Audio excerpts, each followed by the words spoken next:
We've been talking about the importance of worldview and how each of us has a worldview through which we look at the world, understand the world, and it is our worldview that will determine the kind of society that we build.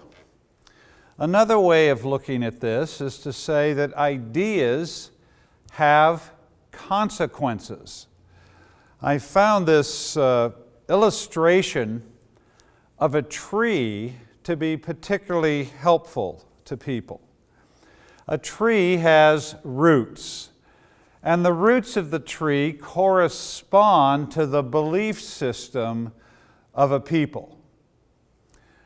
Then you have the trunk of the tree, and the trunk corresponds to the values that are derived from that belief system. What is good? What is bad? What is beautiful? What is ugly? So the value system comes from the belief system. The values, the trunk, leads to the branches of the tree, which is the behavior that comes from the value system. And then the fruit of the tree, the fruit is the outcome of the behavior. Ideas have consequences.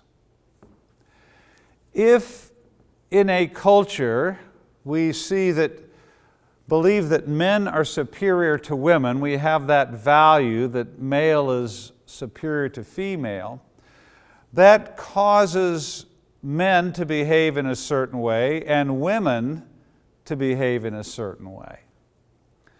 And that behavior has consequences. And as we looked at earlier, we now have 200 million fewer women alive in the world today. They're dead. And they're dead because someone killed them. It could have been a doctor in a sex selection abortion. It could be a midwife at the birth. It could be a husband killing his wife. But you have dead females to the extent that there are 200 million fewer women in the world than there should be. Why? The fruit comes from the root, the belief system that produced the value system that male is superior to female. The next thing that we want to see is that ideas spread.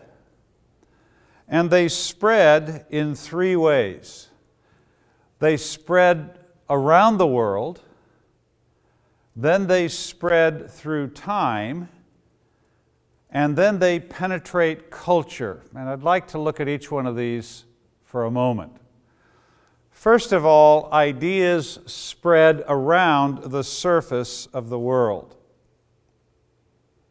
Jesus in Acts chapter 1 said, "We are to be His witnesses in Jerusalem, in Judea, in Samaria, and to the uttermost corners of the world." Here, ideas are to move horizontally around the surface of the world. And the church understands this today. We have a real sense of wanting to see the gospel move around the world, and we are in what some people call the final frontiers of missions, taking the gospel to unreached people groups in very remote places. And the mission thrust has moved outwards around the surface of the world. The next way ideas travel, they travel through time from one generation to another. And often today, as Christians, we're not as conscious of the need to engage in this multi-generational experiment.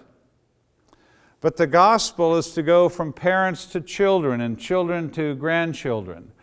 It's to move from one generation to another. I was in the Ukraine a number of years ago, and after this session, a student came up to me, a woman came up to me, and she said, "Darrow, I have an illustration for you." She said, "I love to make roast beef, and all my friends love to come to my house to have roast beef." And one day, one of my friends said, "What is the secret of your roast beef? What do you do to it that makes it so special?" And she thought for a moment, and she said, "Well, maybe it's because I cut the end of the roast off before I put it in the pan and roast it." And the friend said, "Well, why do you do that?" And the girl said, "Well, I don't know." And she thought for a minute, and she thought, "Well, that's probably because that's how my mom did it." So her girlfriend said, "Well, why did your mom do it that way?" She said, "I don't know."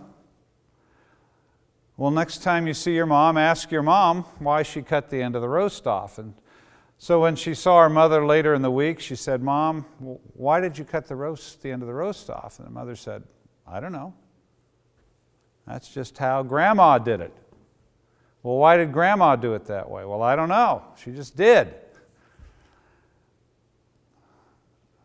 So the next time she saw her grandma, she said, "Grandma, why did you cut the end of the roast off before you put it in the pan?" And her grandma said, "Because I had a very small pan and couldn't get the roast in it, so I had to cut the end off." "Well, why do we do the things that we do?" "I don't know. It's just because that's how my father did it, or my grandfather, or my mother, or my grandmother." And very often we live unexamined lives. We do things almost as if we are a programmed machine, as opposed to an image bearer of God who is wrestling with ideas and thinking about the reasons we do things, and thinking about where ideas come from and the impact they have on our lives. So ideas move from one generation to another, and if they are good ideas, then we are blessed by those ideas. But if they're not good ideas, then we receive the burden of those bad ideas. The third way ideas travel is vertically. They penetrate culture. We see this in Matthew chapter 28, where Jesus tells the disciples to make disciples of all nations. You're all familiar with this passage. Matthew 28:19, "Therefore go and make disciples of all nations, baptizing them in the name of the Father and of the Son and of the Holy Spirit, and teaching them to obey all that I have commanded." The gospel is not just to go around the world, the gospel is to penetrate culture. And this is something that the church has largely forgotten today. We've been so focused on the gospel going around the world that we have forgotten that it is to penetrate culture. So when you read the Great Commission, and Jesus says, "Therefore go and make disciples of all nations," this is the vertical impacting of ideas, for ideas to penetrate culture. How do ideas spread through culture? They usually begin with the intellectual in the university. These are the men and the women who love to wrestle with questions and ideas. They're not afraid of questions. They spend their lives asking them and looking for the answers. And they are the ones who work in our universities and teach from this body of knowledge that they have gained through their wrestling with ideas. Usually what happens next, the ideas are picked up by balladeers. These are the artists, the filmmakers, the songwriters, the singers and musicians and poets. And they are very sensitive people. They usually are the ones that hear the ideas coming before anyone else, and they take and put these ideas into their artistic expression, and the ideas begin to go from there into the culture. They begin to shape culture. The professionals are the ones who pick this up next. These are the doctors, the lawyers, the architects, and they take the ideas that are now part of the popular culture and they create laws and build institutions and structures in society that reflect these ideas. And then we live within the framework of these ideas. And then last, of course, is the common man and woman in a society, and whether the laws are just or corrupt, they are the ones that pay the price for the laws and structures that have been created. So ideas move around the world, they move through time, and they penetrate culture. And it is the penetration of culture that we largely as a church have forgotten.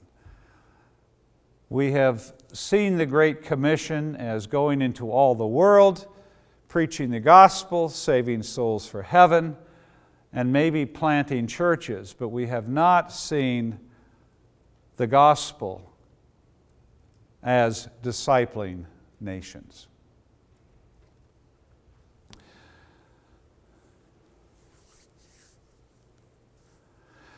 What does it mean for the gospel to penetrate culture? I'd like you to reflect on that.